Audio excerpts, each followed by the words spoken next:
നമുക്കൊന്നൊരു ചെറുപയർ കറി ഒന്ന് വെച്ചാലോ. കുറച്ച് തേങ്ങ തിരുമ്മി എടുത്തിട്ടുണ്ട്, അത് നമുക്ക് ഇതിലേക്ക് ഇട്ട് കൊടുക്കാം. ഒരു 3 പച്ചമുളക് ഇട്ട് കൊടുക്കാം. പുതിനയില എടുത്തിട്ടുണ്ട്, ഇതുകൂടെ നമുക്ക് അതിലേക്ക് ഇട്ട് ഒരു ശകലം വെള്ളം ഒഴിച്ച് നമുക്ക് ഒന്ന് അരച്ചെടുക്കാം. കുറച്ച് വെളിച്ചെണ്ണ ഒഴിച്ച് കൊടുക്കാം. 1/4 ടീസ്പൂൺ ജീരകം ഇട്ട് കൊടുക്കാം. 2 സവാള അരിഞ്ഞത്, ഇഞ്ചി വെളുത്തുള്ളി പേസ്റ്റ് ഇട്ട് കൊടുക്കാം. ചെറിയ തക്കാളി അരിഞ്ഞിട്ട് കൊടുക്കാം.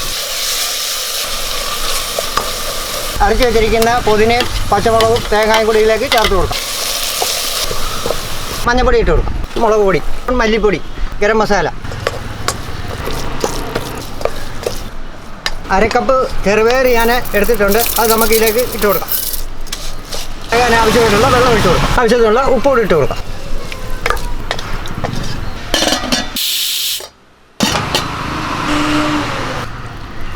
പിന്നെ നമുക്ക് ചില മല്ലിയിലയും ഇട്ട് പിന്നെ താത്ത് വെക്കാം.